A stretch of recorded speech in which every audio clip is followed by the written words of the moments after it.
여러분 안녕하십니까? 이영재 목사입니다. 이번 주 우리에게 참 좋은 소식 하나가 들려왔습니다.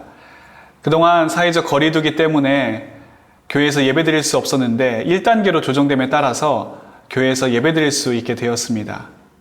이전에는 교회에서 예배드리는 것이 너무 당연했기 때문에 이것의 소중함을 잘 모를 때가 있었죠.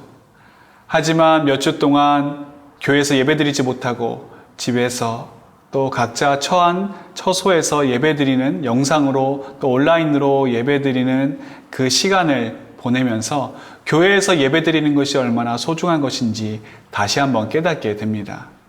이번 주에 우리 성도님들이 교회에 오셔서 같이 예배드리는 그 모습을 보는데 여러분 얼마나 가슴이 찡한지 또 큰 감동이 있었는지 모릅니다.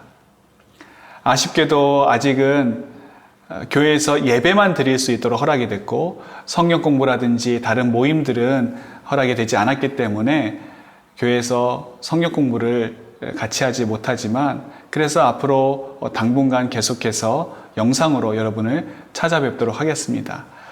이 모든 것이 다 예전처럼 돌아갈 수 있도록 그래서 예배뿐만이 아니라 성경 공부와 또 구역 모임 여러 가지 교회에서 일어났던 모임들이 정상화될 수 있도록 여러분 끊임없이 기도해 주시기를 부탁을 드리겠습니다.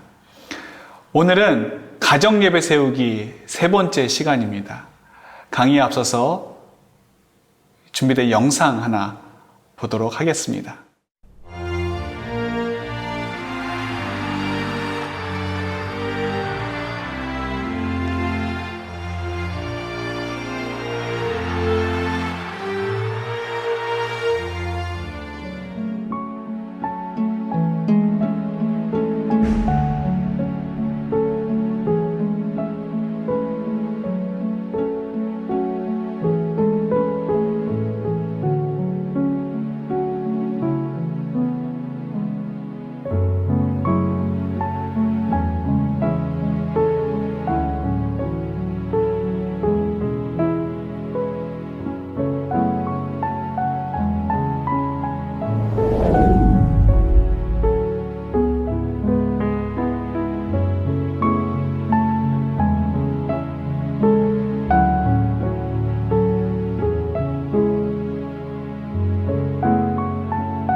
여러분 잘 보셨나요? 이 영상을 보시면서 어떤 생각이 드셨습니까? 역시 미국의 훌륭한 대통령이 되기 위해서는 어려서부터 이 성경을 가지고 조기 교육을 해야겠구나. 어려서부터 신앙교육을 열심히 시켜서 나중에 대통령 만들어야지. 혹시 그런 생각하지 않으셨습니까? 이 부모님들로부터 또는 할아버지 할머니로부터 훌륭한 신앙의 교육을 받았던 이 사람들은 그리고 그 교육을 시켰던 부모님들은 자녀들이 나중에 대통령이 되기 위해서, 나중에 훌륭한 사람, 세상에 성공한 사람이 되게 하기 위해서 이렇게 어려서부터 신앙교육을 시켰던 것은 아닙니다. 그들의 삶 가운데 하나님께서 함께 하시고 그들의 삶을 이끌어 가시고 그들의 삶의 주인이 하나님이심을 어려서부터 고백하는 그 목적에 의해서 자연스럽게 가정에서 예배를 드렸던 것이죠. 그리고 그것은 우리 자녀들의 심령 가운데, 영혼 가운데 깊숙이 뿌리 박히게 되었고 그것이 나중에 열매 맺음으로 나타나게 된 것입니다. 여러분, 지난주에 우리가 가정예배가 무엇인지에 대해서 이야기를 나눴습니다. 가정예배라고 하는 것은 온 가족이 함께 모여서 하나님과 하나님이 하신 일들을 기억하고 그리고 그 하나님을 생각하고 말씀을 나누는 것이다. 그런 이야기를 나눴죠. 하나님을 기억하는 것, 그리고 하나님이 하신 일들을 기억하는 것 뿐만이 아니라 거기에 감사하고 그것에 찬양하고 그것에 같이 기도하는 것, 그것이 가정예배라고 할 수가 있습니다. 오늘은 이 가정예배의 중요한 부분을 좀 이야기를 나누려고 하는데요. 가정예배라고 한다면 여러분, 가정예배가 마치 이 집에 비유해 보겠습니다. 그러면 가정예배라고 하는 이 지붕을 세우는 중요한 두 기둥이 있습니다. 그 중요한 두 기둥이 뭘까요? 하나는 당연히 부모님입니다. 이 부모님이 가정예배의 중요한 부분이에요. 어떻게 보면 여러분 사실 부모님이 주도권이 있습니다. 부모님이 가정예배 드리자 하면 드리는 거 아니겠습니까? 사실. 그렇기 때문에 이 가정에서 예배 드릴 때에 중요한 기둥인 부모님들이 가정예배를 드려주셔야 되는 거예요. 나는 볼 테니까 그냥 너희들이 알아서 드려라. 그러면 이 가정예배는 오래가지 못합니다.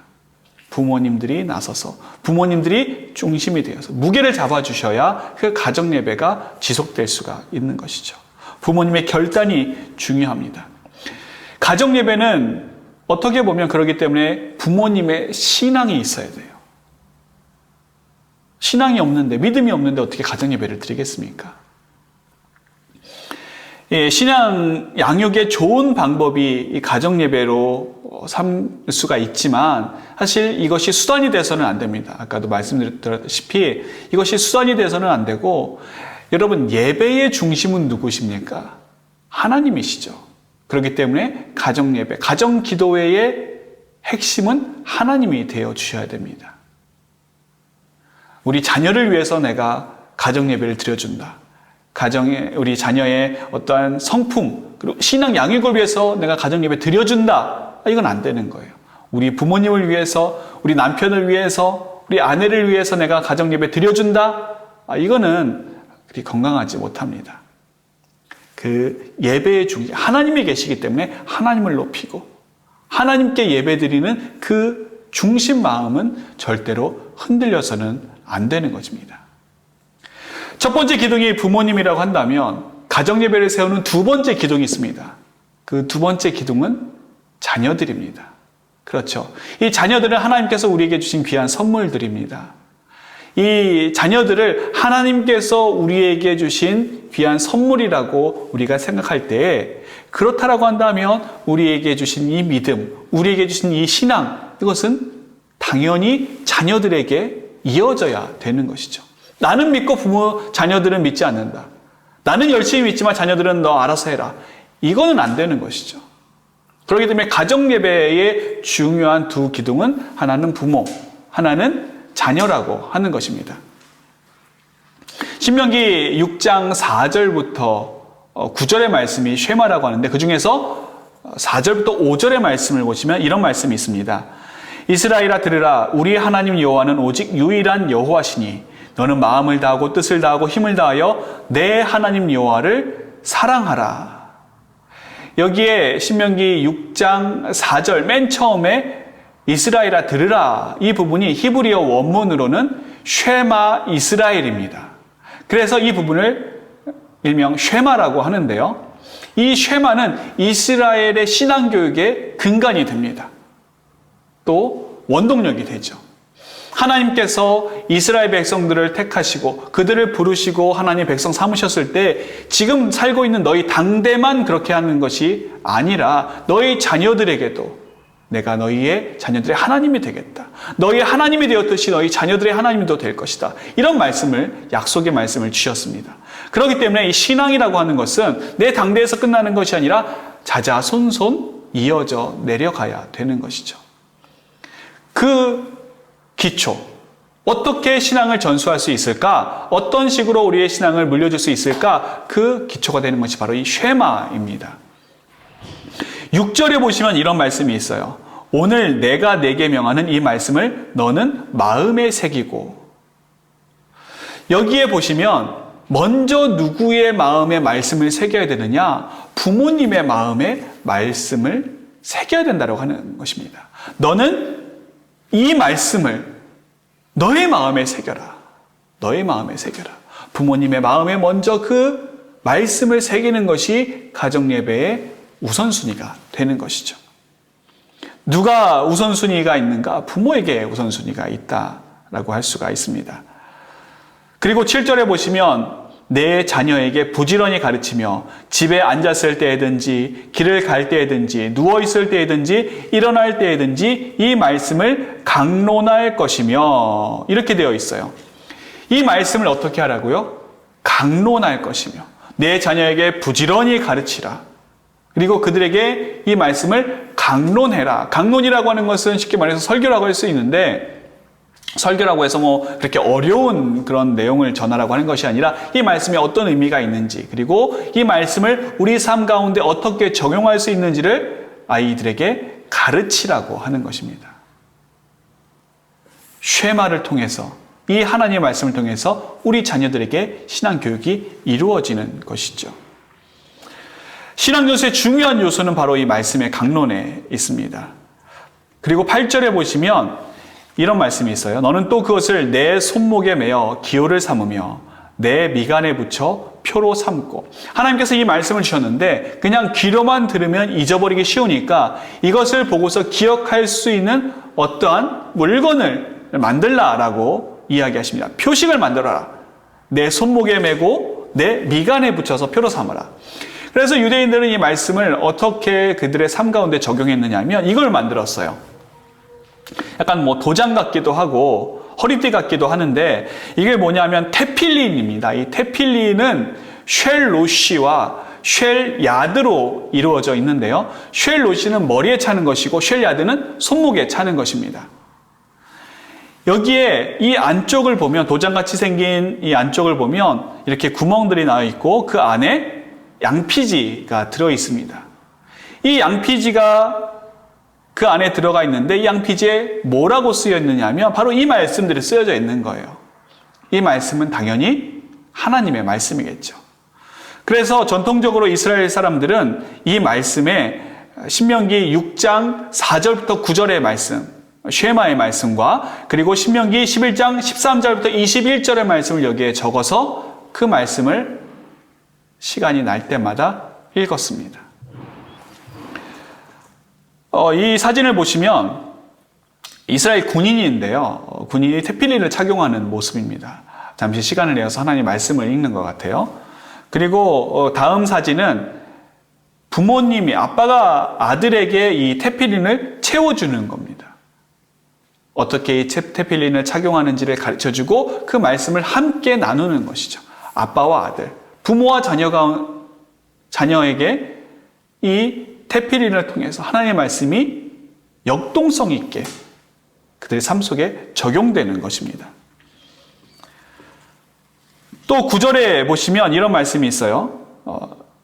내 집 문설주와 바깥문에 기록할지니라.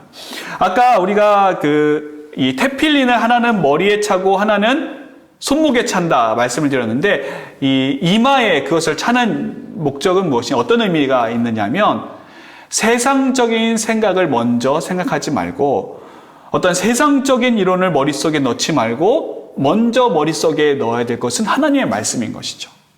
하나님의 말씀대로 살아가고 하나님의 말씀대로 판단하고 세상적인 방법과 세상적인 이론과 세상적인 사고가 그들의 삶의 중심이 되는 것이 아니라 하나님의 말씀이 중심이 되어야 된다라고 하는 의미가 있습니다. 그리고 손목에 차는 것은 어떤 생활을 할 때, 그리고 행동할 때에 그 행동 기준이 하나님의 말씀이 되어야 된다라고 하는 의미가 있습니다.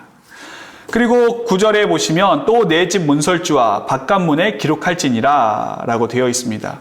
이 말씀을 유대인들은 어떻게 그들의 삶 가운데 적용했느냐? 바로 이런 걸 만들었어요. 이게 맷주자라고 하는 것인데 어떻게 보면 주걱 같기도 하고 효자손 같기도 하고요. 그리고 책갈피 같기도 하죠. 이거를 말씀 그대로 문설주와 그리고 바깥문에 부착해 놓았습니다. 그래서 보시면 좌측 사진은 이제 문 기둥, 자기 집의 기둥에 붙여진 맷주자를 붙인 모습이고요. 우측 보시면 무슨 도서관 같은데 여기에도 이 맷주자가 붙어 있습니다. 그리고 다음 사진은 문 바깥문에 맷주자가 마치 우리 명패처럼, 옛날 집에 우리 명패들 있지 않았습니까? 명패처럼 이렇게 붙어 있어요. 이 안에는 무엇이 들어가 있느냐면 당연히 하나님의 말씀이 들어 있습니다. 아까 테필린에 들어가 있던 그 말씀, 그리고 또 이건 좀 크기가 크기 때문에 출애굽기의 말씀도 여기에 들어가 있다고 합니다. 그래서 이것을 보면서 하나님의 말씀을 계속해서 묵상하는 거예요. 어디를 가든지 들어가고 나오면서 이 말씀을 가지고 묵상하는 것이죠. 여러분, 이스라엘 사람들, 이 유대인들은 이렇게 하나님의 말씀을 그들의 삶 가운데 적용시키려고 노력하였습니다. 우리 또한 이런 것이 필요하지 않을까요? 이스라엘 사람들처럼 이상한 것을 이마에 붙이고, 그리고 손목에 차고, 또 집안에 집 밖에다 붙이고, 꼭 그러라는 것이 아니라 그것은 어떠한 상징적인 행위일 뿐이고, 우리에게도 이러한 상징적인 예배 행위가 필요하다고 하는 것입니다. 그것이 바로 가정예배가 되는 것이죠. 지난주에 가정예배 드리는 타입에 대해서 간단하게 한 가지 말씀을 드렸는데요. 지난주는 우리가 전통적인 타입, 일반적인 타입을 말씀을 드렸습니다. 그래서 처음에 이제 묵도로 시작해서 찬송, 기도, 말씀 보고 또 찬송 부르고 기도하고 주기도문을 마치는 이 일반적인 타입은요. 사실 그 가족 구성원 모두가 다 예배를 드리겠다, 가정 예배를 드리겠다라고 하는 합의가 이루어질 때보다 수월하게 일어나게 됩니다. 누가 나는 안 드리겠다, 누군 빠지고 하다 보면 이 가정 예배를 드릴 분위기가 나지 않기 때문에 이것은 온 가족 구성원들이 될 수 있는 함께 많이 모여서 같이 예배 드릴 수 있는 경우에는 이런 가정 예배를 드리는 것이 좋고요. 또 다른 타입도 있습니다. 오늘 두 가지를 말씀드릴 텐데요. 하나는 일상 타입입니다. 일상 타입. 이 일상 타입은 생활 속에서 가정 예배, 가정 기도회를 드리는 거예요. 예를 들어서 출근할 때, 어머니 아버지가 출근할 때, 그리고 자녀들이 학교 갈 때, 가기 전에 잠시 모여서 성경 한 장, 두 장 이렇게 읽을 시간은 없죠. 짧게 말씀 한 구절, 이 말씀을 읽고 오늘 우리 말씀대로 살아가자.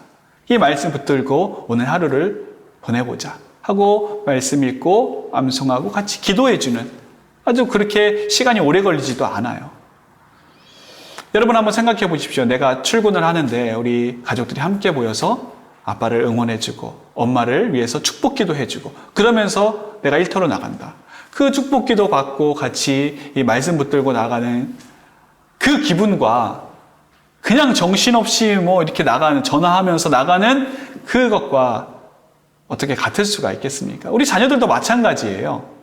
자녀들도 학교 가기 전에 부모님부터 혼나고 왜 빨리 안 하느냐, 밥 왜 안 먹느냐, 잔소리 듣고 그렇게 신경질난 상태에서 학교 가는 것보다 학교 가기 전에 부모님으로부터 축복기도 받고 내가 너를 축복한다. 내가 너를 사랑한다. 주님 안에서 오늘 승리해라. 오늘 이 말씀 붙들고 같이 살아가자. 엄마, 아빠가 너를 위해서 기도하겠다. 그 신앙의 응원을 받고 나간 아이들하고 여러분 어떻게 같겠습니까? 그렇죠? 다를 것입니다. 두 번째는 이 식사 전입니다. 식사 전. 우리가 식사하기 전에 기도하지 않습니까? 식기도를 하는데 조금 더 시간을 내어서 말씀 같이 나누고 이 말씀 받은 은혜 나누고 그리고 기도하는 방법도 좋은 방법 중에 하나가 될 것이고요. 그리고 마지막 세 번째는 잠자리에 들 때입니다.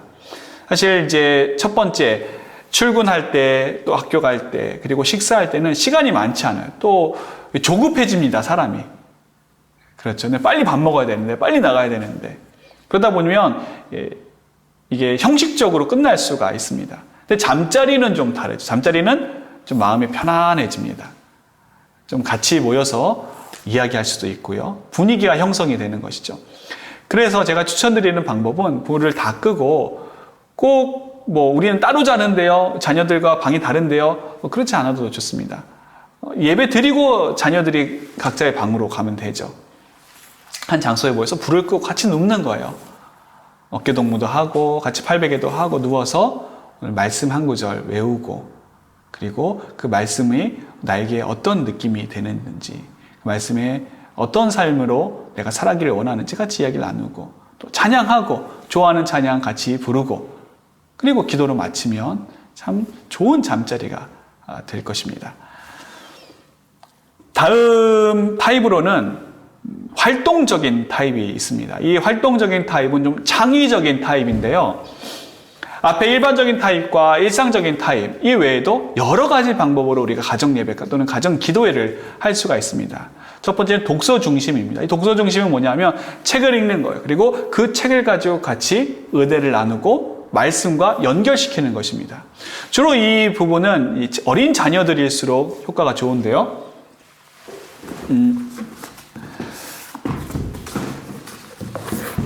그림책으로 드리는 이 가정예배, 이런 가정예배서가 있습니다. 이건 뭐냐면, 여기 보시면 아이들이 읽으면 좋은 동화책들을 52개를 선정을 해서 그것을 말씀과 연결시킵니다. 그리고 아이들이 원래 좀 동화책 좀 읽어달라고 하지 않습니까? 그럼 그걸 읽어주고, 그리고 그대로 그 말씀을 가지고 연결시켜서 그러면 하나님께서 우리 자녀들, 너에게 어떤 말씀을 하고 계시는지 알겠니? 어떤 뜻으로 하나님께서 이 말씀을 주셨는지 알겠니? 그리고 그 말씀을 우리가 어떻게 살아가야 될까? 그런 이야기를 할 수 있는 그런 방법이 여기에 있습니다. 그래서 한번 참고해 보시면 여러분 좋을 것 같고요. 또 이것뿐만이 아니라 좀 큰 자녀들은 초등부 같은 자녀들은 크리스천 학부모와 자녀가 꼭 알아야 될 25가지 문제들. 우리 자녀들 참 문제가 많고 고민도 많습니다. 어려움도 많죠. 그러면 그것을 끙끙대고 혼자서만 앓고 또 친구들에게나 비밀로 하는 것이 아니라 하나님 앞에서 이걸 내어놓는 거예요.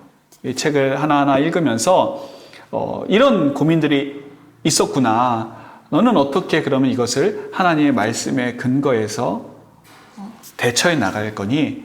또 너를 위해서 어떤 기도를 해줄까? 이런 이야기도 충분히 나눌 수 있을 것 같고요. 그리고 좀 더 장성한 자녀가 있다라고 한다면 이런 신앙서적도 좋습니다. 결혼을 앞두고 있는 자녀가 있다라고 한다면 결혼의 의미 이런 책을 보면 1년 매일 말씀을 가지고 결혼과 연결시켜서 우리 결혼 생활이 어떤 결혼 생활이 되어야 되는지 그리고 하나님께서 원하시는 결혼은 어떤 결혼인지에 대한 그런 은혜를 나눌 수가 있는 것이죠. 이것이 바로 독서 중심, 독서를 통해서 예배 드릴 수 있는 부분도 있고요. 그리고 두 번째는 말씀 중심 혹은 기도 중심입니다. 이 말씀 중심이라고 하는 것은 성경 공부가 될 수가 있겠죠. 가족들이 같이 이번에는 창세기를 가지고 우리 성경 공부를 해보자. 다음번에는 사도행전을 가지고 성경 공부를 해보자. 그래서 성경 공부를 같이 하는 거예요. 그리고 간단하게 찬양하고 예배 드리고 그런 것도 좋고요. 그리고 주제별로도 할 수 있습니다. 믿음이 무엇인지, 복음은 무엇인지, 사랑은 무엇인지, 우리가 크리스찬으로서 어떻게 살아가야 되는지 그 주제별로 성경 공부 교재들이 참 많이 나와 있는데 그런 것들을 통해서 우리 가정에서 함께 나누는 것도 참 좋은 방법 중에 하나죠. 마지막 세 번째는 대화 중심입니다. 이 대화 중심은 대화가 중심되는 거예요, 말 그대로. 그런데 여기는 잡담이라든지 그런 것이 아니라 말씀을 가지고 그 말씀이 나에게 어떻게 다가왔는지 또 이 말씀을 통해서 내가 어떤 삶을 살기를 원하는지 좀 더 폭넓게 그리고 집중적으로 이야기를, 은혜를 나누는 시간, 그리고 각자 나눈 그 은혜를 가지고 같이 기도하는 시간, 그 시간이 될 수도 있을 것입니다. 기도 중심, 말씀 중심, 대화 중심 모두가 다 대동소이합니다. 서로를 위해서 중보해주고 기도해주고 또 그 가운데 말씀을 나누는 시간을 갖고 이 시간을 통해서 좀 더 뭔가 어떤 틀에 갇혀진 가정예배만 고수하는 것이 아니라 정말 다양한 방법으로 우리가 예배를 드린다고 한다면 우리 가정예배가 좀 더 풍성해지지 않을까 하는 생각을 해보게 됩니다. 마지막으로 가정예배를 드릴 때 몇 가지 팁을 좀 알려드리도록 하겠습니다. 먼저 가정예배를 드리는데 목사님, 그럼 가정예배는 누가 인도해야 됩니까? 그런 질문을 할 수가 있어요. 여러분, 누가 인도해야 될까요? 정답은 없습니다. 그런데 우리 장로교회 전통에 의하면 아버지가 가정예배를 인도해서, 왜 아버지가 가정예배를 인도했느냐 하면 하나님께서 그 가정 가운데 기름 부어 세우신 가장이기 때문에 그렇습니다. 그래서 아버지 혹은 아버지가 안 계시면 어머니가 안 계시면 할머니, 할아버지, 어른들이 될 수가 있겠죠. 어른들이 가정에서 같이 자녀들과 예배드릴 수 있는 분위기를 만들어주고 함께 예배드리도록 인도를 부모님들이 해가시는 것도 이 가정 예배가 자연스럽게 가정 가운데 가정 문화로 뿌리 내리는데 좋은 역할을 하게 되는 것이죠. 근데 꼭 부모님들만, 어른들만 인도를 해야 되느냐? 그렇지 않습니다. 자녀들 또한 충분히 가정 예배를 인도할 수 있어요. 어리다고요? 여러분, 오히려 어릴수록 가정 예배를 훨씬 더 잘 인도합니다.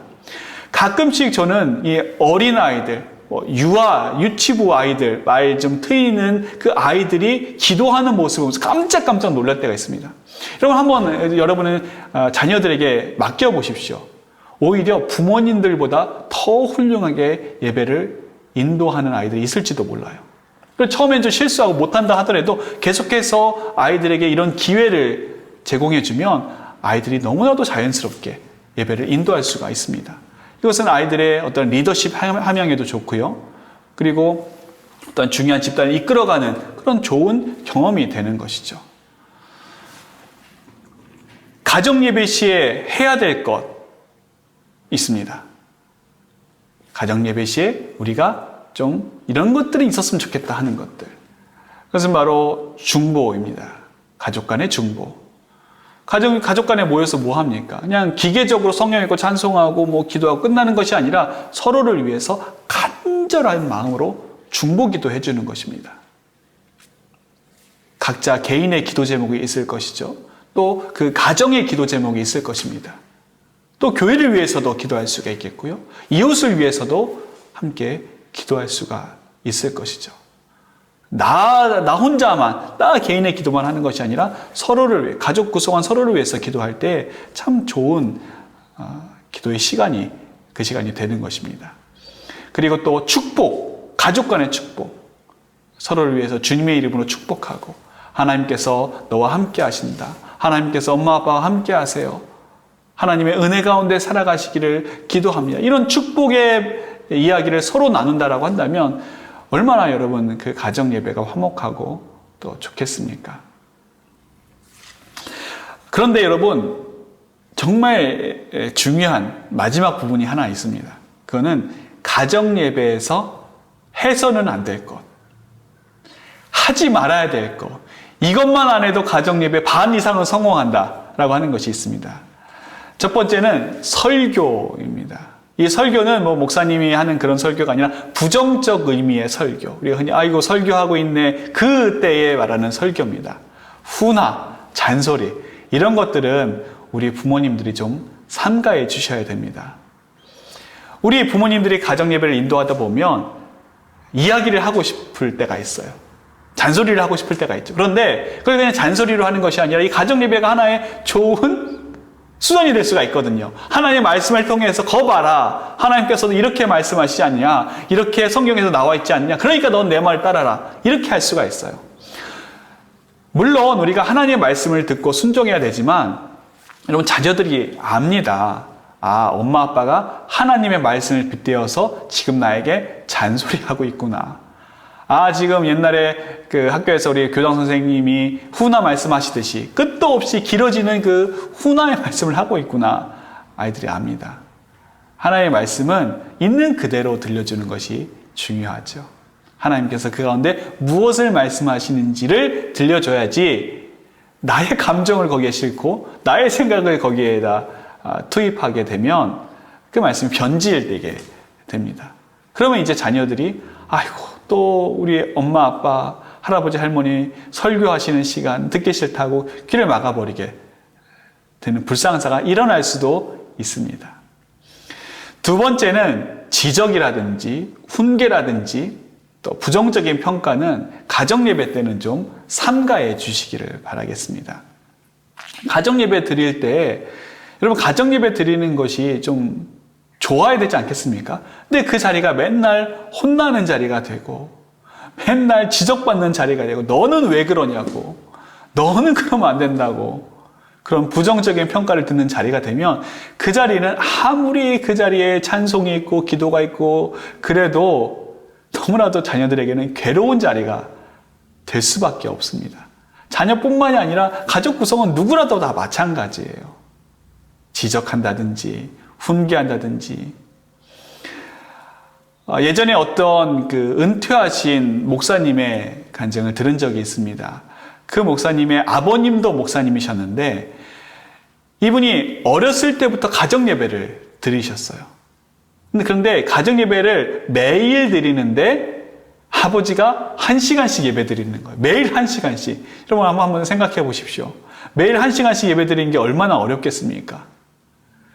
그래서 이 목사님은 너무 그게 싫어서 그 말씀을 가정예배 시간에 또 아버지가 잔소리하시고 설교 말씀을 설교를 하시는 거예요.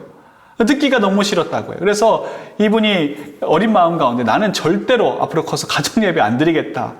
그런 마음을 가졌다라고 합니다. 여러분 그렇게 되면 안 되잖아요. 가정예배 그리고 가정기도회의 시간이 정말 기쁘고 행복하고 즐거운 시간이 되어야 되는데 누구에게 너무나도 따분하고 너무 지루한 시간이 되어버리면 이 가정예배는 오래 가지 못하게 되는 것이죠. 세 번째는 정치적인 이념이라든지 또 사상 그리고 무분별한 정보들 소위 가짜 뉴스들 이런 것들은 좀 가정예배 때 나누는 것을 삼가해 주셨으면 좋겠습니다. 불필요한 논쟁이 될 만한 것들. 이제 큰 장년들일수록 더욱 그렇죠. 자녀들이 장성하게 되면 각자의 생각이 있습니다. 각자의 스타일이 있죠. 그런데 그 스타일은 틀렸고 나는 옳고. 그러니 너는 내 생각을 따라야 되고 내 이념을 따라야 되고 내 사상을 따라야 되고 물론 순종적인 자녀들은 그 가운데 조용히 가만히 앉아 듣겠지만 속으로는 딴 생각할 겁니다. 그리고 계속해서 그런 것들이 이어지게 되면 오늘은 가정예배 못 드리겠다. 그 자리를 피하게 될 수밖에 없지 않겠습니까? 그렇기 때문에 이런 논쟁거리가 될 만한 것들 또는 큰 소리가 날 만한 것들 또 하다 보면 부모님들이 자신도 모르는 사이에 이렇게 큰 소리가 날 수가 있어요. 우리 어린 자녀들하고 한번 예배를 드려보시면 이 자녀들이 가만히 있지 않거든요. 막 여기 갔다 저기 갔다 가정예배 시간에 움직이고 성경 말씀 찾다가도 막 성경을 잘못하면 찢기도 하고 그러면 이제 부모님들 화가 나는 거죠. 똑바로 앉아라, 제자리에 앉아라, 가만히 있어라, 큰 소리로 불러라, 성경 말씀이 왜 안 읽느냐 이러면 이제 가정예배는 말 그대로 가정예배가 아니게 되는 것입니다. 그런 어린 자녀들이 그렇게 한다면 그냥 그걸 존중해 주세요. 너무 고치려고 하지 마시고 너무 내가 이걸 완성형으로 끝나겠다. 완벽하게 끝내야겠다. 하다가 안 되면 어떡합니까? 뭐 할 수 없죠. 하나님 우리가 이렇게 안 됐습니다.